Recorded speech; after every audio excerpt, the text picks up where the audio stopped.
Semua aku Valencia Setiabudi dari 11 MIPA 5. Di sini saya akan mewawancarai salah satu pendeta dari UT. Ya, saya Pendeta Victor dari Heritage Adventure akan menjawab beberapa pertanyaan yang disampaikan oleh siapa tadi? Ya, Yang pertama, bagaimana menentukan 10 hukum Taurat dalam ajaran Bebas?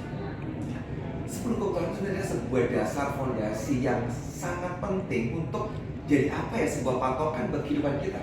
Karena itu sangat komplit. Yang pertama, kita punya hubungan dengan Tuhan, diatur di situ, hubungan dengan orang tua dari sana, tapi hubungan dengan sesama juga diatur di sana. Jadi sebenarnya ini sangat komplit mengatur tentang sebuah hukum supaya nggak dilanggar, supaya hidup manusia itu tertib. Nah itu kehidupan kita. Lalu, mengapa hukum Taurat tidak bisa menjadi jalan keselamatan bagi orang percaya? Karena gini, kalau kita membaca 10 hukum Taurat itu memang benar-benar sukar banget, ya kan? Jadi siapapun orang bisa nggak mengerjakan itu. Rasanya itu hukum yang mustahil. Loh, memang itu sangat bagus hukumnya, tapi sangat sulit dikerjakan.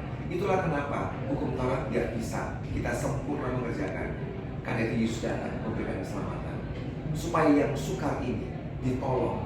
Kayak orang ini loh, dapat nilai 5 nggak lulus, tapi gurunya ngasih dia tambahan 2, ya kan? Sehingga lulus. Jadi anugerah seperti nilai tambahan diberikan buat kita supaya nggak mungkin terselesaikan dengan anugerah terselesaikan. Kemudian, apakah hukum Taurat masih relevan pada masa kini? Kalau hukum Taurat masih sangat relevan karena gini, dikatakan kasihlah Tuhan Allah, ya kan? Ada sarangan tidak tentang kita mengasihi Tuhan, kuduskan hari Sabat. Itu kan ngomong tentang ibadah hari Minggu, ngomong bagaimana kita mesti berdoa, menghargai Tuhan. Terus kemudian dengan orang tua, ya kan, hormati orang tuamu. Sehingga semua itu sangat relevan. Jangan mencuri. Sebenarnya itu hukum-hukum yang sangat basic banget dalam kehidupan ya.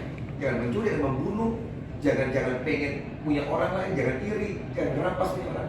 Sehingga itu sangat relevan pada hari ini. Dan memang suka dikerjakan. Ya, jadi itu hukum yang sampai hari ini masih relevan dalam kehidupan.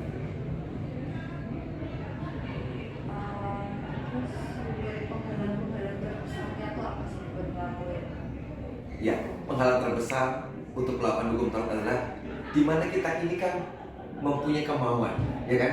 Sementara ini kan kehendak Tuhan, kemauan Tuhan, dan kita juga punya kemauan. Ketika misalkan dikatakan, misalkan beribadahlah, hormati hari Sabat misalkan ya, kita kan kadang-kadang pengen dolen, ya kan? Itu tantangan buat kita. Kecuali kita itu memaksa diri kita, ya, poin aku mau serius. Nanti kau bisa mengerjakan, hormati orang tua. Itu juga sukar, gak gampang. Kadang-kadang orang tua kita buat kita menyebalkan, menjengkelkan. Kira-kira bisa gak kita menghormati? Kadang-kadang gak bisa, ya kan? Bahkan kita mungkin melawan, memberontak. Jadi banyak sekali dari kemauan daging kita atau godaan-godaan yang membuat hukum ini sukar dikerjakan. Kecuali kita ini benar-benar mau menaklukkan diri kita, mematikan daging kita, keinginan kita, baru kita bisa mengerjakan hukum ini, walaupun gak bisa sempurna. Terima kasih Pak. Ya, ya. Sekian bincang dari saya Valencia dan Pak Victor. Sekian, terima kasih. Dari perbincangan saya dan Pak Victor, dapat disimpulkan bahwa hukum Taurat ini sebenarnya adalah hukum yang sulit untuk dilakukan. Karena pada dasarnya hukum ini memiliki aturan-aturan yang sukar untuk dilakukan. Karena terlalu banyak rintangan-rintangan yang harus kita lalui untuk melakukan hukum ini. Namun, Tuhan sendiri sudah datang ke bumi untuk membantu kita semua untuk meringankan tugas dari hukum Taurat ini, dan Tuhanlah yang akan membantu jika kita melakukan kesalahan dan melanggar dalam melakukan tugas hukum Taurat ini. Sekian dari saya, terima kasih.